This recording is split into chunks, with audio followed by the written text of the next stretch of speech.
Welcome to my channel. What if I told you that you could improve your English without speaking a word? That you could train your brain to think in English, anytime, anywhere, even when you're silent? For 30 days, I spoke English only in my mind. No notebooks, no teachers, just my thoughts. What happened shocked me. This story will show you how thinking in English can quietly transform your speaking. Stay till the end, because what I learned on day 17 will change how you learn English forever. Chapter 1. The First Day of Silence. The first day felt strange. I had made a simple rule for myself. From now on, I will not speak in my native language, not even in my head. I will think only in English. It sounded easy at first, but when I opened my eyes that morning, my mind automatically started speaking in my native language. I had to stop it. I reminded myself, no, English only. But what do I say? What does thinking in English even look like? So I started with small, easy things. I looked at the ceiling. I wake up. I saw the curtain. I see the window. I sat up slowly. I sit on the bed. That was it. Just simple, present tense sentences.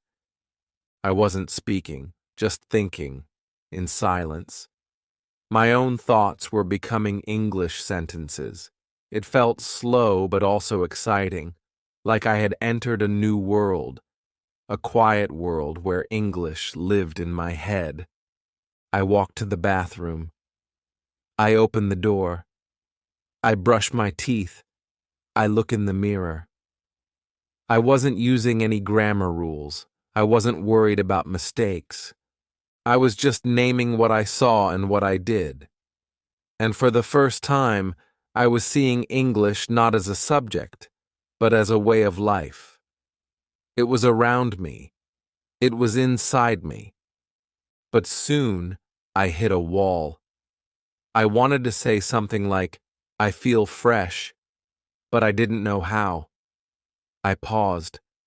I tried to translate from my language, but then I stopped myself. No translation, I whispered. Just guess. So I said, I feel new. It wasn't perfect, but it worked. It gave me confidence. I was learning by doing, not by rules.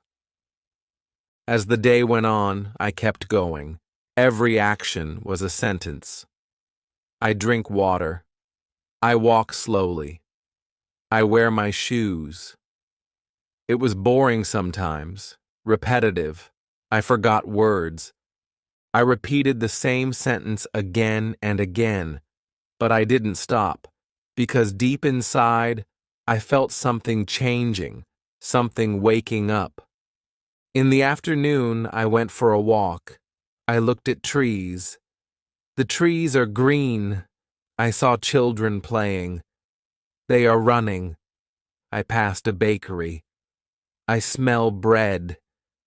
I realized I didn't need a classroom. I didn't need a teacher. My environment was my teacher, and my mind was my classroom. By evening, I was tired.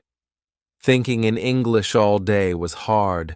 My brain was not used to it. It wanted to rest. It wanted to return to my native language. But I didn't let it. I stayed silent. And I kept thinking in English. Simple thoughts, simple words. I even tried to plan the next day in English. Tomorrow, I wake up at 7. I make breakfast. I study English. Just planning felt like speaking, but in silence. The day ended with a strange feeling. I hadn't spoken English aloud. I hadn't used any grammar rules. I hadn't memorized anything, but I had spent one full day living in English, inside my mind. And that felt powerful. It felt real. It felt like a small light had turned on in a dark room. And I knew if I kept going, that light would grow. I smiled before going to bed. My last thought was, I can do this.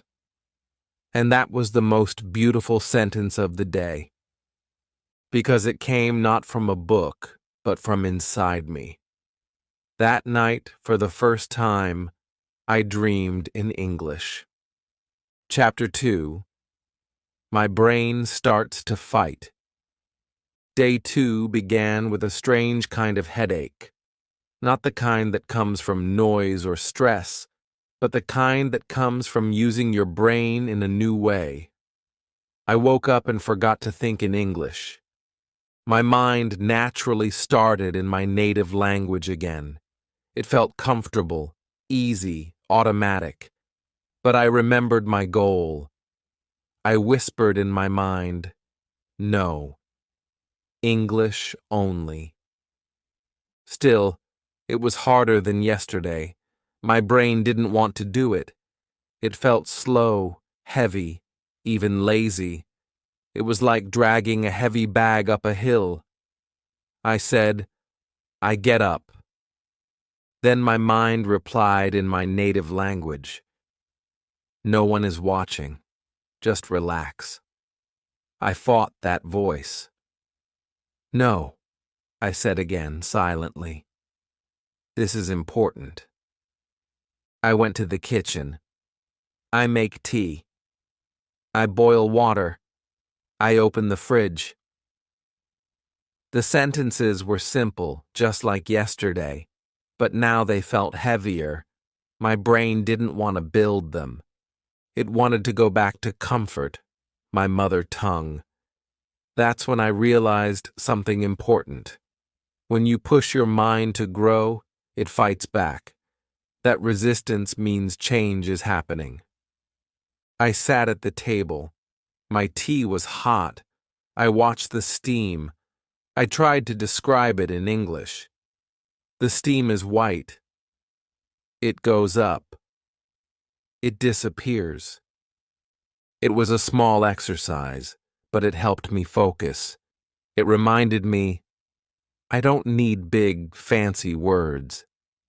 I just need simple sentences, clear thoughts. But the resistance didn't stop. All day long, my brain tried to switch back. It was sneaky. I would think, I go to, and suddenly my next word came in my native language. I caught it. I corrected it.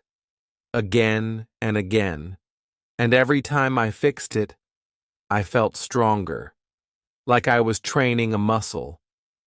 At one point, I got frustrated. I said in my mind, this is stupid. I can't do this. Then I paused. I had said that sentence in English. Even my complaints were now in English. And that made me laugh. I realized, even frustration can be part of learning if you keep it in English. I started using tricks. I would talk to myself in short phrases. Now I eat. Now I clean. Now I study. These phrases helped me stay focused. I wasn't translating. I wasn't overthinking. I was just speaking to myself, quietly, naturally, like a child learning a language again. The biggest moment came in the evening. I was walking outside. The sun was setting. I saw people talking, kids playing, cars passing, and I began to describe everything in my head. The sky is orange. The boy runs fast. That car is blue. I felt something shift. For the first time that day, I was not forcing it. I was enjoying it. I was present, and English was helping me see the world in a new way. But I still made mistakes. Many. I said, "He go to shop." Then I corrected, "He goes to the shop." I wasn't sure about the rule, but I knew how it sounded, and that was enough. I was learning not just with logic, but with feeling. Before bed, I wrote a few thoughts in my mind. Day 2 is hard. My brain wants to stop, but I don't stop. And that last sentence, "I don't stop," it gave me strength.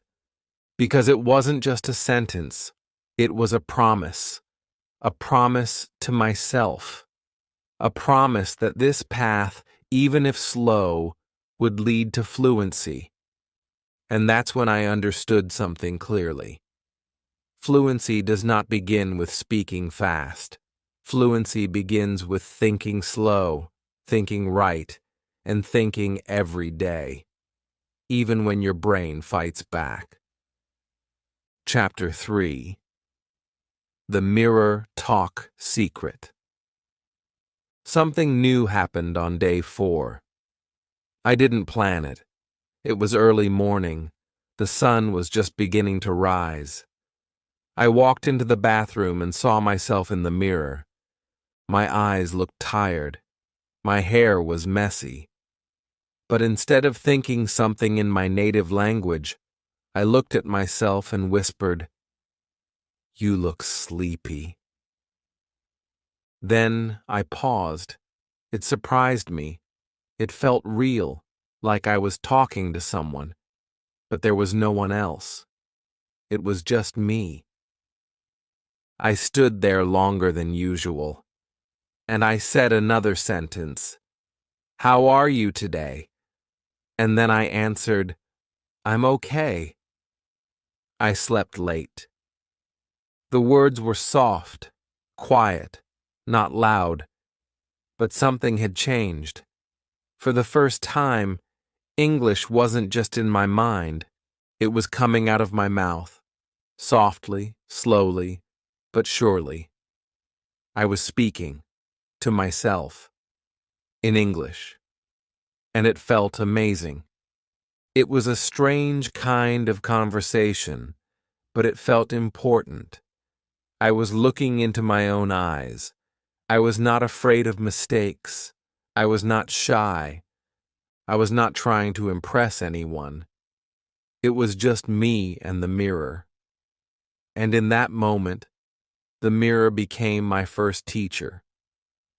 I asked myself simple questions. What will you do today? Are you happy? What time is it? Then I answered, I will study English. Yes, I feel good. It's 7:15. These were short, easy answers, but they were full of confidence. Because I didn't need to be perfect. I just needed to speak. This new activity became a habit. Every morning before anything else, I talked to myself in the mirror, even just 2 minutes. But those 2 minutes gave me power. I started to see myself differently. I started to hear my own voice in English, and slowly, my voice stopped shaking. My words came faster. My eyes looked stronger. I was not just a learner anymore. I was a speaker.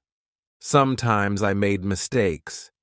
He go to school instead of he goes to school. But I caught the mistake while looking at myself. I would smile and say, "Oops, wrong." Then I'd fix it. He goes to school.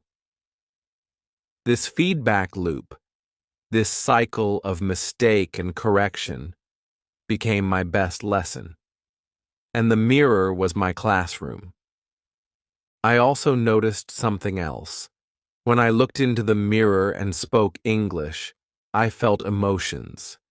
If I said, "I feel tired," I really felt it. If I said, "I will try hard today," I believed it.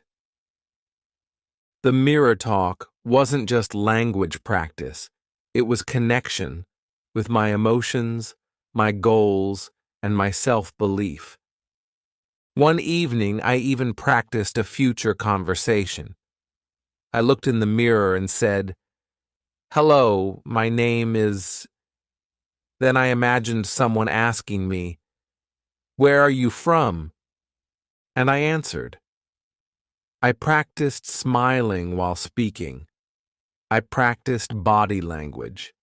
It wasn't a joke. It was serious training. And it was working. By day 6, something strange happened. I started missing my mirror talk if I didn't do it. It became like brushing my teeth, something I needed to start my day. And every time I looked into the mirror and said, "Let's start the day strong," I felt ready. Not just ready to speak English, ready to live in English. This was no longer just a learning method. This was transformation. I was building a new identity, quietly, privately, but deeply. And it all began with one simple step, looking into a mirror and speaking to myself with love, curiosity, and courage. You don't need a partner to start speaking English. Sometimes all you need is a mirror and a brave heart. Chapter 4. The Mistake That Made Me Smile. It was day 7, one full week of thinking and whispering in English. My brain was slowly adjusting. The sentences came faster now. I didn't stop to translate every word, but still, mistakes happened. And one of those mistakes changed the way I looked at learning forever. That morning, I was boiling rice. The smell filled the kitchen. I picked up the spoon, and in my mind I said, "I cooking rice." Then I paused. Something felt strange. "I cooking rice?" I repeated it again. It didn't sound right. I tried again. "I am cooking rice." That felt better. That felt correct. At that moment, I smiled. Not because I had made a mistake, but because I had caught the mistake without a grammar book. I didn't open Google. I didn't check a rule. My ears knew it was wrong. My mind felt the rhythm of English.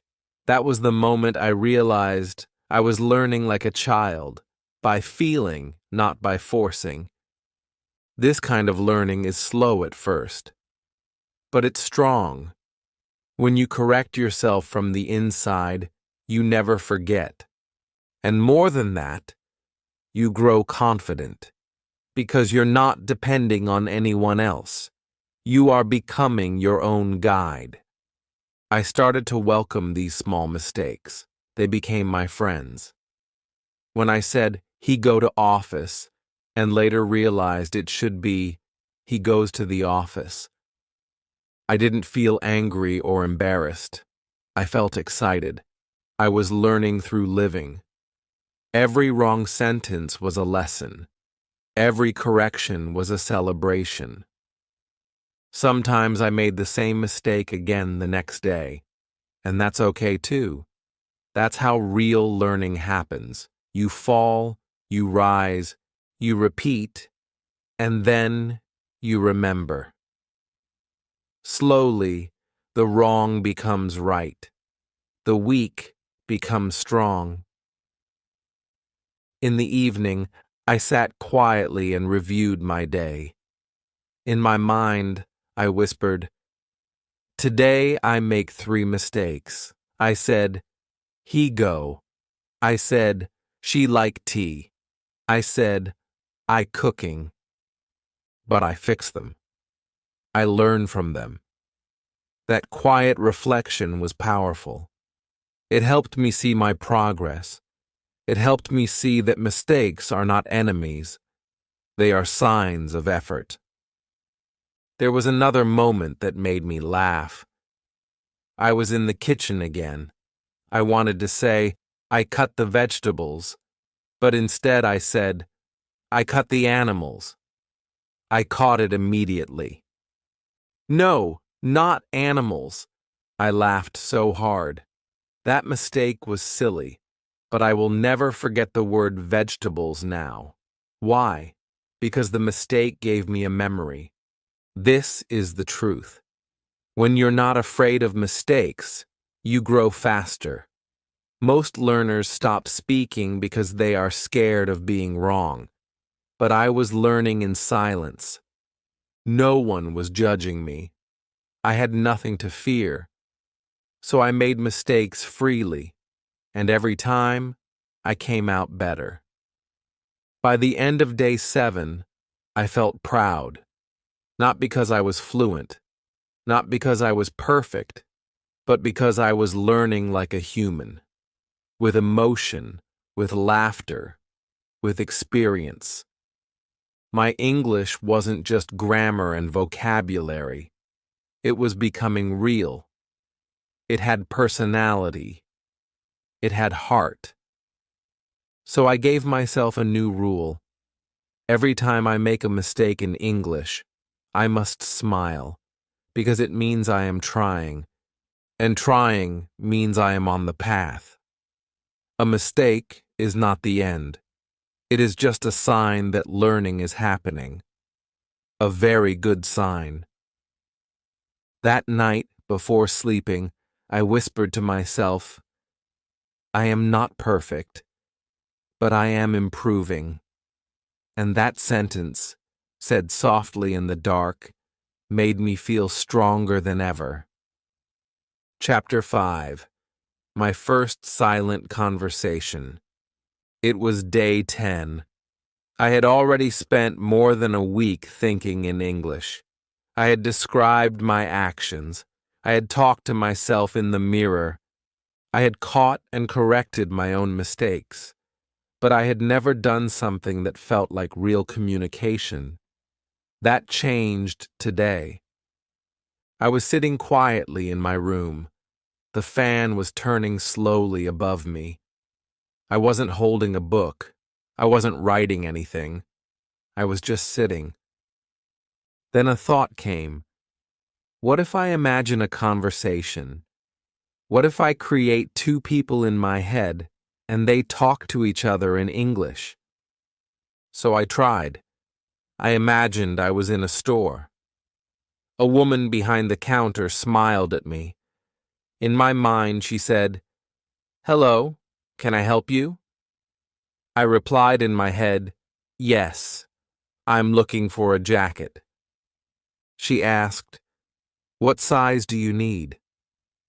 I said, "Medium, please." She smiled again. "Try this one."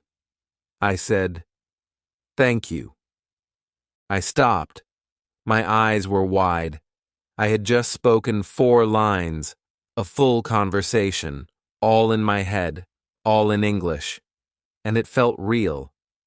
It was like I was watching a movie, but I was both the actor and the audience. I felt joy. This was something new, something powerful. I decided to try more. I imagined I was meeting someone for the first time. "Hi, what's your name?" "My name is Sam." "Nice to meet you, Sam. Where are you from?" "I'm from United States. And you?" "I'm from Canada." These simple exchanges made me feel something I had not felt before. Readiness. I felt ready to talk to a real person. From that day, I started doing this every day, creating silent conversations, on the bus, while walking, before sleeping. Anytime I had quiet time, I opened my mind and let the characters speak. I would imagine situations at the airport, in a cafe, in a taxi. I imagined asking for directions, ordering food, asking about the weather, and what surprised me most, I didn't need to think too hard. The sentences came naturally, not perfect, but clear, not fast, but smooth. My brain was not translating anymore. It was thinking directly in English. Some moments were funny. I imagined talking to a waiter and saying, "I want chicken tea." I laughed. No, I mean chicken soup." That mistake made the scene more fun. It made the memory stronger. And I learned the word better. This is the magic of creating conversations. They stay with you. Another day, I imagined being in a job interview. I said in my mind, "I am hard worker. I learn new things." Then I paused. It didn't sound right. I corrected it. "I am a hard worker. I like to learn new things." Just like before, I corrected myself, not by rule, but by feel. That correction felt deep, natural. The best part of these silent conversations was the confidence they gave me. I was no longer afraid of English. I was playing with it. I was using it. And every time I finished a conversation in my mind, I felt stronger. Like I had finished a small practice session, a workout for my brain. There was no one to hear me, no one to say good job or wrong sentence. But I didn't need that. I knew I was learning. I could feel it in the speed of my thoughts. I could feel it in the words I remembered. I could feel it in the way English started to feel like a part of me. By the end of day 10, I had a new favorite method. Thinking was good. Mirror talk was helpful. But silent conversations, they were fun. They were like little movies that I controlled. And in those moments, I wasn't just learning English. I was living in it. And when you start to live in a language, even if it's only in your head, something powerful happens. You stop learning English. You start becoming an English speaker. Chapter 6. When English becomes a habit. Day 15 arrived quietly, just like every other morning. But something had changed. I didn't notice it immediately. I got out of bed, walked to the bathroom, and said in my head, "I feel tired today." Then I brushed my teeth and thought, "I have to buy toothpaste." It was simple. It was automatic. It was in English. Then it hit me. I didn't try to think in English. I just did it. My brain was doing it on its own. No pressure, no reminders, no forcing. English had become a habit. I smiled at the mirror. "This is working," I whispered. At the beginning, I had to fight every thought. I had to stop my native language every minute. But now, English was becoming the first voice in my head. Not the second, the first. That feeling was incredible. It was like finding a new road in a forest, a road that was built just by walking it every day. That day, I went outside for a walk. The sun was warm, the streets were quiet. I saw a small cat sleeping under a car. My first thought? The cat is sleeping in the shade. I didn't plan that sentence. It just came. Naturally, silently, and perfectly. I passed a shop. They are closing early today, I thought. Again, no translation, no stress, just natural English. This was the moment I understood something very big. Learning English is not only about speaking or writing, It's about creating automatic thoughts in English. Once English becomes your mind's language, fluency begins to grow like a seed under the soil, quietly but powerfully. The habit was not only about words, it was also about how I felt. I felt more confident. I started thinking about my future in English. Next week, I want to try a conversation with a real person. I will practice speaking on a video call. These weren't just thoughts. They were goals, made and felt in English. Even emotions became part of it. When I was sad, I whispered, "I feel low today, but it's okay." When I was happy, I smiled and said, "I love this moment." I started feeling in English. That is something no textbook can teach you. One evening, I was watching the sunset. The sky was full of colors, orange, pink, purple. I whispered in my mind, "This sky looks like a painting." Then I thought, I wish I could show this to someone. I imagined saying it to a friend in English. That thought, that desire to share beauty using English, made me emotional. That night, I realized something that gave me goosebumps.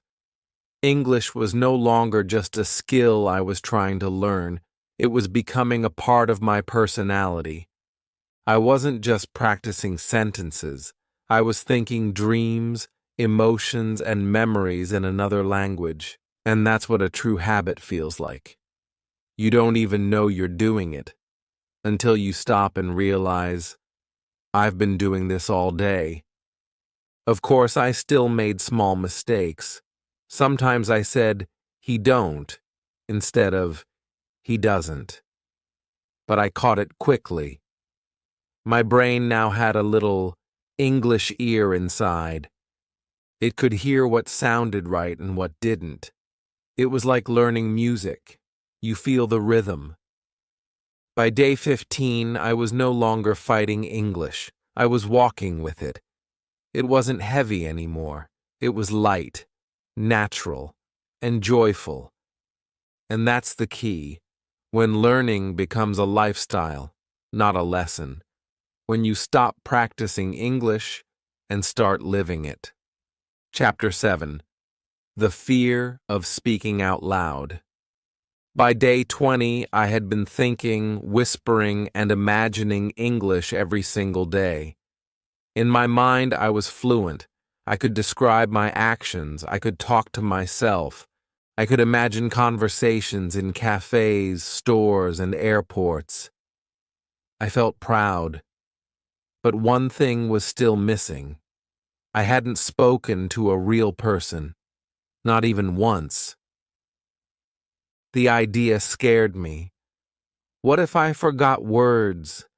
What if I made a mistake? What if they laughed at me?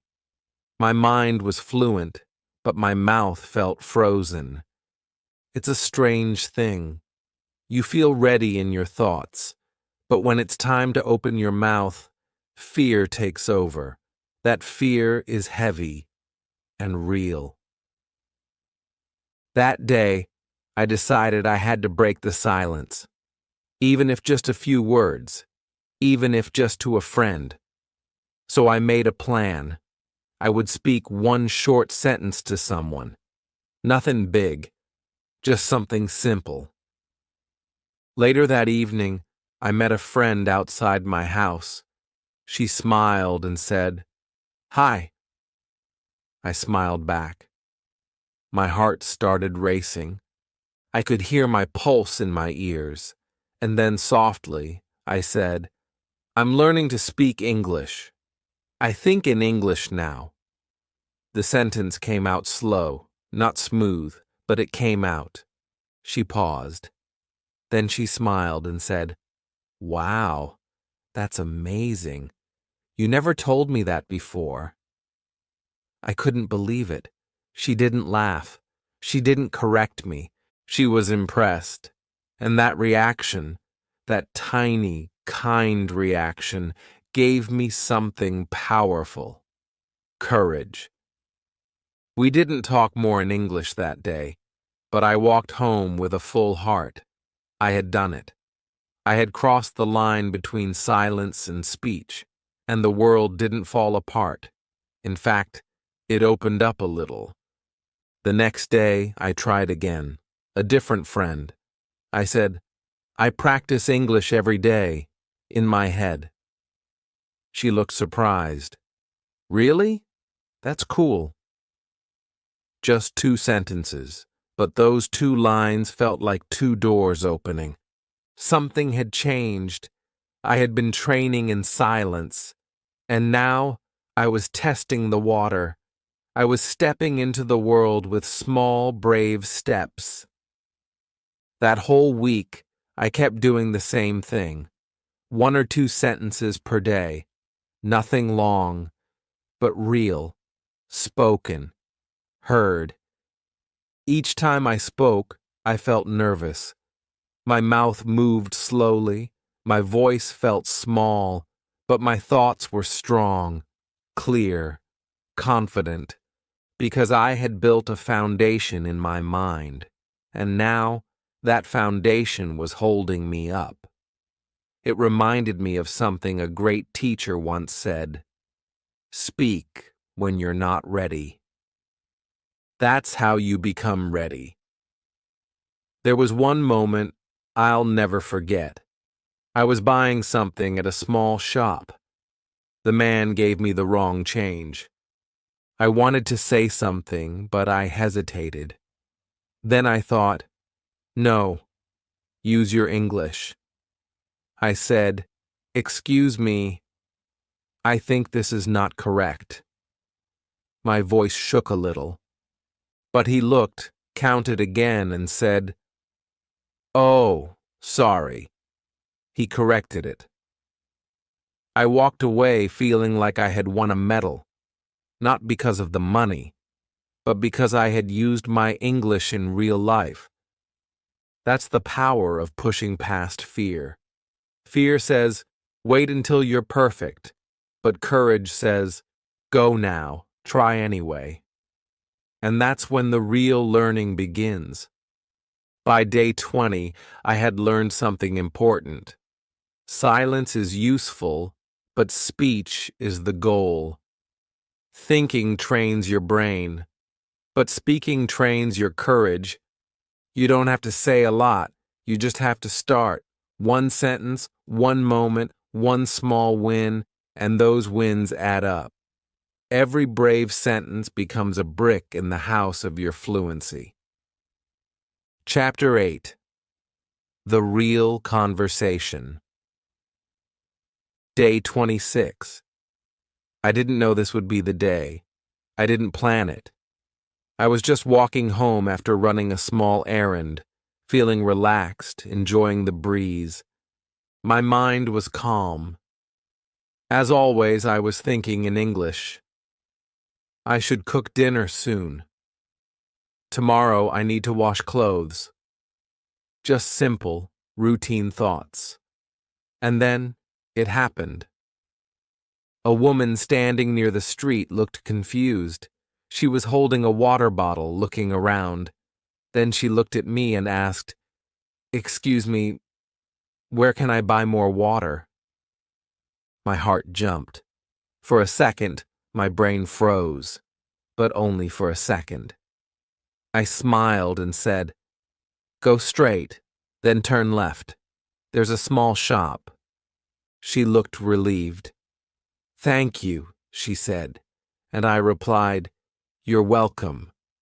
That was it. A short, simple conversation, nothing fancy, but it was real, it was unscripted, it was fast, and I had responded. I kept walking, but my heart was flying. I had done it. I had spoken English with a real stranger outside, in real life. I didn't ask anyone to practice.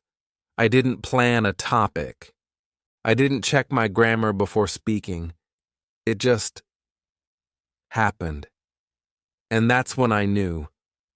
My silent practice had turned into real skill. All those days of thinking in English, all those mirror talks, all those imagined conversations, they had prepared me for this. Quietly, deeply, without pressure. I replayed the moment in my mind again and again. Not because I was proud, but because I was shocked. I realized I didn't need to think or translate. The answer came instantly. That's fluency. Fluency is not knowing every word. It's being able to express something in the moment with confidence. Later that day, I told a friend about the conversation. And as I explained it, I said something I hadn't said before. I said, I feel like I live in English now. Not I study English. Not I try to speak English. But I live in English. Because it was true. My thoughts were English. My voice had become English. And now, my world was slowly becoming English too. In the next few days, I had more of these tiny conversations. A small chat with a shopkeeper, asking a classmate a question in English, answering something at the bus stop. Nothing long.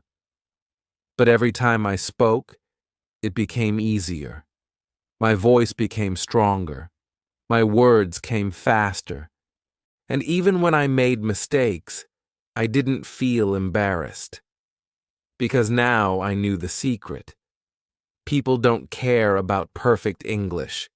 They care about clear, kind communication. And if you try with a smile, most people will listen. Most people will help. I even started noticing new things. I was listening better. I understood short English phrases on the radio. I caught words in songs I had never noticed before. My ears were waking up. My brain was sharper. By the evening of day 26, I sat in my room and thought quietly, this is not a dream anymore. This is working. This is real. That night I looked in the mirror and said, you did well today. And for the first time, I believed it with my whole heart. Fluency does not arrive all at once. It grows in silence. It grows with small risks. And one day, without warning, it shows itself in the middle of an ordinary street during a short conversation when your heart is calm and your words flow without fear. That's when you know you didn't just learn English, you started to live it. Chapter 9. What 30 Days Taught Me. Day 30. I sat on the edge of my bed, thinking about how it all began. Just 30 days ago, I was nervous, unsure, and slow. I had no confidence. I had no idea that thinking in English, something so quiet, so simple, could change everything. But now, something deep had shifted.